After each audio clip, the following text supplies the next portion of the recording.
यानी अच्छे नेताओं को चुनना है। आज आपके बीच आएंगे, यही हेमंत बाबू आएंगे, क्योंकि आदिवासी समाज में उनको लोग बहुत मानते हैं। आके आपसे कहेंगे कि हम आदिवासी का बेटा हैं, आदिवासी का भाई हैं। लेकिन एक बात जान लीजिए, उनसे भी हिसाब लीजिएगा कि हेमंत बाबू, हम लोगों ने सरकार इसलिए बनाया था कि हमारी माँ बहन को सम्मान मिले, हमारे नौजवानों को रोजगार मिले।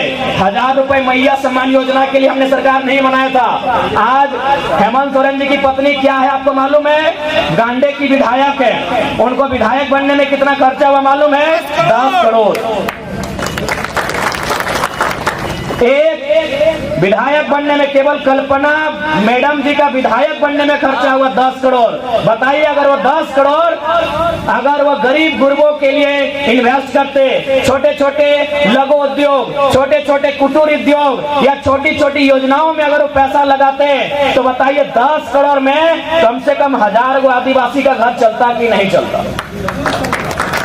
ये केवल बताते हैं कि हम आदिवासी का बेटा है, आदिवासी की सरकार है। लेकिन हमको लगता है आदिवासी की सरकार नहीं, सरकार में केवल उनका परिवार है। ये तो भला हो दीदी, ये तो भला हो कि हेमंत सोरेन, बसंत सोरेन और सीता सोरेन का बेटा और बेटी है ना, उसका उम्र 25 साल पार नहीं हुआ है, नहीं तो उसी परिवार में और 5 को विधायक होता। आप केवल वोट देते, 15 किलोमीटर पैदल चल के आते, जंगल जाते, लकड़ी चुन के लाते, हाट में बेचते, और बस वही गरीबी में हम लोग का जिंदगी चल रहा है। सही बोल रहे हैं। जिस दिन हेमंत सोरेन जी, बसंत सोरेन जी और सीता सोरेन जी, इनका बेटा और बेटी की उम्र जिस दिन 25 साल पार होगा, वो विधायक होंगे। इस दिन के लिए झारखंड राज्य आपने नहीं बनाया था, इस दिन के लिए हमने झारखंड राज्य नहीं बनाया था, एक परिवार के लिए झारखंड राज्य नहीं बना था। ये झारखंड राज्य 3.25 करोड़ की आबादी के लिए बना था। ये झारखंड राज्य उनकी सुख सुविधा के लिए बना था। ये झारखंड राज्य उनके हक अधिकार के लिए, उनके न्याय के लिए बना था। लेकिन आज ऐसा लगता है ये झारखंड राज्य कुछ परिवारों का झारखंड राज्य बन के रह गया है। ये झारखंड राज्य हमने 81 विधायक बनाने के लिए अलग नहीं किया था। ये झारखंड हमने 81,000 नौजवानों को रोजगार देने के लिए अलग किया था। लेकिन आज हमें काफी विधायक बना के रह गए। यही हमें लगता है बहुत सारी भाई लोग हैं जो आज सीजीएल की तैयारी कर रहे हैं। कितने भाई हैं जो कॉलेज के छात्र हैं? हाथ खड़ा कीजिए। इतने हैं। बहन लोग, आप लोग कितने हैं जो कॉलेज जाती हैं? आप लोग कॉलेज नहीं जाती हैं? अच्छा, स्कूल वाली हैं। आज सीजीएल को लेकर बच्चे धरने में बैठे हैं। आज सीजीएल में 25 से लेकर 30 लाख में पेपर लीक हुआ है। आप बताइए, इस बोरियो के क्षेत्र से मैं आपसे पूछना चाहता हूं, कितने माता पिता ऐसे हैं जो अपने बच्चों के लिए 25 लाख में नौकरी खरीद के देंगे? अरे आप तो छोड़िए, यहाँ हमारे पुलिसकर्मी भैया लोग हैं, छोटा बाबू है, बड़ा बाबू है, मैं इनसे ही पूछता हूँ, क्या ये लोग 25 लाख 30 लाख में अपने बेटे के लिए नौकरी खरीद पाएंगे? ये पुलिस में है, इनको शायद सरकार 50,000 रुपए तनख्वाह भी देती है, लेकिन 25 लाख में अपने बेटे के लिए नौकरी ये भी नहीं खरीद पाएंगे। तो हम और आप तो हाट बाजार करने वाले हैं, कहां से उनके नौकरी को खरीद पाएंगे? ये हमारे झारखंड की तस्वीर है। एक दिन में क्या बताइए, हम मेहनत करके जंगल जाते हैं, पत्ता तोड़ के लाते हैं, सतवन तोड़ के लाते हैं, लकड़ी चुन के लाते हैं, उसे मार्केट में ले जाके बेचते हैं। कितना रुपए मिलता है? ए दादी लोग बताइए आप, कितना रुपए मिलता है? 100, 150, 200, 300, इतना है ना? यानी दिन भर मेहनत करने के बाद आपको मिलता है 300। और यहाँ माफिया लोग दिन में 3 लाख से लेकर 30 करोड़ तक कमाते हैं। ये मेरे झारखंड की तस्वीर है। इसलिए इस राज की तस्वीर को आपको बदलना होगा। ये धरती, जब भी संथाल परगना को लोग याद करते हैं तो केवल भारत में ही नहीं, संथाल परगना के चर्चे पूरे विश्व में किए जाते हैं।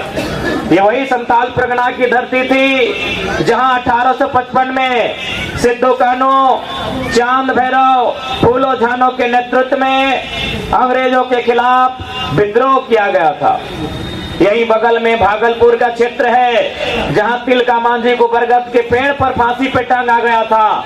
यानी आज झारखंड के लोगों ने एक लंबी लड़ाई लड़ी है, झारखंड के लोगों ने एक लंबे यातना का दौर को देखा है, झारखंड के जनमानस ने एक दमन दोहन का दौर देखा है, एक अन्याय और अत्याचार का दौर देखा है और उसी के खिलाफत होकर एक अलग झारखंड राज्य का निर्माण किया है। आज अगर इस झारखंड राज्य निर्माण की बात करें तो गुरु जी का नाम आता है, लेकिन आपको जानकारी होना चाहिए गुरु जी को संथाल परगना भेजने वाले शख्स का नाम विनोद बिहारी महतो था। गुरु जी का घर रामगढ़ जिला है। यदि आप नहीं जानते हैं, हमारी माताएं बहनें जो बैठी हैं, गुरु जी दिसम गुरु का घर रामगढ़ जिला है जो बोकारो और रांची के बीच पड़ता है। यानी यहां से लगभग 350-350 किलोमीटर की दूरी पे गुरु जी का घर था। गुरु जी की मुलाकात एक दिन एक वकील से होती है। गुरुजी का कोई केस का मामला था, कुछ लोगों ने गुरुजी को सताने का काम किया था, उनकी जमीन को लूटने का काम किया था, जैसा आज आदिवासियों के साथ आज भी हो रहा है। आज भी हमारी जमीन लूटी जा रही है, आज भी बड़े अधिकारी हमारी बात नहीं सुनते हैं, आज भी पूंजीपति लोग हमें सताने का काम करते हैं। तो ठीक ऐसा ही हुआ था किनके साथ? गुरु शिबू सोरेन जी के साथ। तो उन्होंने प्रयास किया कि भाई केस से, चूंकि उन्होंने सुने उसके बाद बड़ा अच्छा हिसाब लिया था जिन्होंने उनके साथ अन्याय किया था, तो उनको लगा कि अब हम कहीं पुलिस की गिरफ्त में ना हो जाए, तो इस गिरफ्त से बचने के लिए हमें एक अच्छा वकील की आवश्यकता है। और उस समय विनोद बिहारी महतो एक बहुत नामी वकील हुआ करते थे।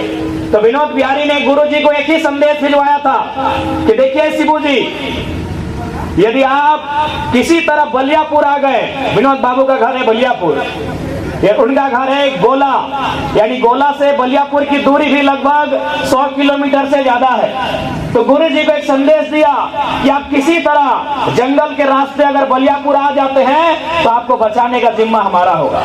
गुरु जी रात के अंधेरे में अपने घर से चलते हैं, बोकारो को पार करते हैं, धनबाद को पार करते हैं, बलियापुर प्रवेश करते हैं। और ऐसा इतिहास कहता है कि गुरु जी को न केवल विनोद बाबू ने संरक्षण दिया, उनसे कहा कि आप सबसे पहले संथाल परगना जाइए, वहां सबसे ज्यादा संथाल लोग रहते हैं, उनको आपकी जरूरत है। गुरु जी संथाल परगना आते हैं, गांव गांव भ्रमण करते हैं, कभी साहेबगंज, कभी गोड्डा, कभी जामताड़ा, कभी दुमका, कभी पाकुड़। यहाँ के लोगों को एकजुट करते हैं, यहाँ के लोगों को समझाते हैं कि ये माटी हमारी है, ये माटी हमारी माँ के समान है, हमने अंग्रेजों से इसे बचाया है, अब हमें इसे डिकू लोगों से बचाना है, अब इसे हमें कॉर्पोरेट से बचाना है, महाजनों से बचाना है, सूदखोरों से बचाना है। गुरुजी गांव गांव जाते हैं। और आज विनोद बिहारी महतो, दिसम गुरु शिबू सोरेन, कॉमरेड ए.के. रॉय, जयपाल सिंह मुंडा, कार्तिक उराव, शहीद निर्मल महतो, असंख्य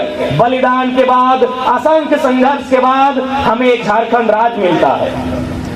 इस झारखंड राज्य को बनाने में आप बहुत सारे लोग यहाँ बैठे हैं जिनके घर से किसी ने जेल का, किसी ने मुकदमे का सामना किया है, किसी ने पुलिस की लाठी का सामना किया है कि नहीं?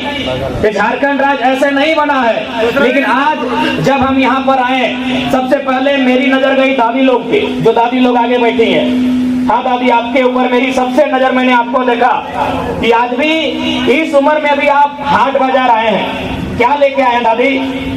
पत्ता लेके आए हैं, दोना लेके आए हैं, यही ना बेचने आए हैं? मेरी सबसे पहली नजर दादी लोग के पास गई, जो आज 60 साल की उम्र में, 70 साल की उम्र में, जिस उम्र में इन्हें घर में अपने नाती को, अपने पोता को गोद में खिलाना चाहिए था, आज भी झारखंड की आदिवासी महिलाएं आज 15 किलोमीटर, 20 किलोमीटर, 5 किलोमीटर पैदल चल के हाट आती है। कोई पत्ता बेचने आती है, कोई दोना बेचने आती है, कोई दतवन बेचने आती है। बताइए, इससे ज्यादा आप कुछ बेचते हैं क्या?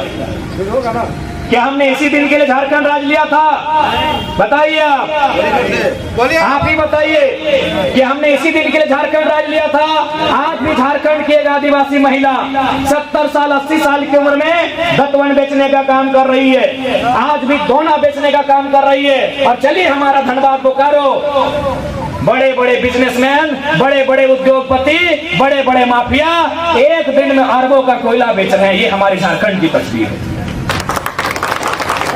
आदिवासी राज बोलने से आदिवासी राज नहीं होता है। इस राज्य में सीएनटी कानून है, संथाल परगना में एसपीटी कानून है। एसपीटी कानून का मतलब है आपकी जमीन को कोई खरीदे ना, आपकी जमीन की बिक्री ना हो, क्योंकि अंग्रेजों के काल में चाहे भगवान बिरसा मुंडा की बात रहे, तिलका मांझी की बात रहे, बुद्धू भगत की बात रहे, रघुनाथ महतो की बात रहे, या शेख भिखारी की बात रहे, टीके तुमराव की बात रहे, जिन्होंने इस राज्य के लिए अपना बलिदान दिया है, उनका एक ही नारा था कि जमीन हमारी है, हम खजाना नहीं देंगे।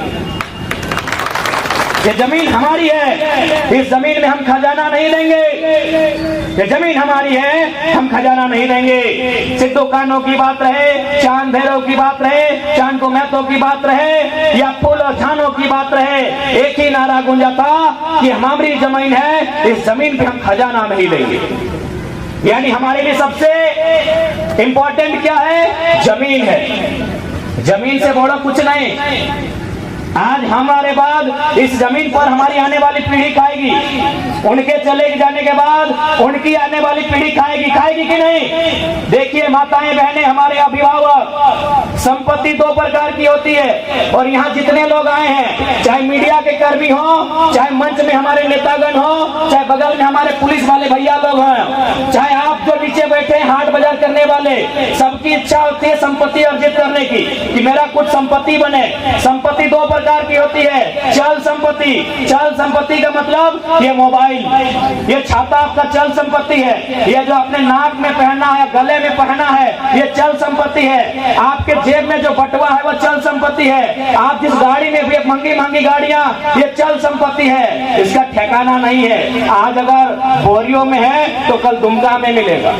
एक ही चीज का ठिकाना है, ये जमीन का टुकड़ा आज भी बोरियों में है और 100 साल बाद भी बोरियों में रहेगा।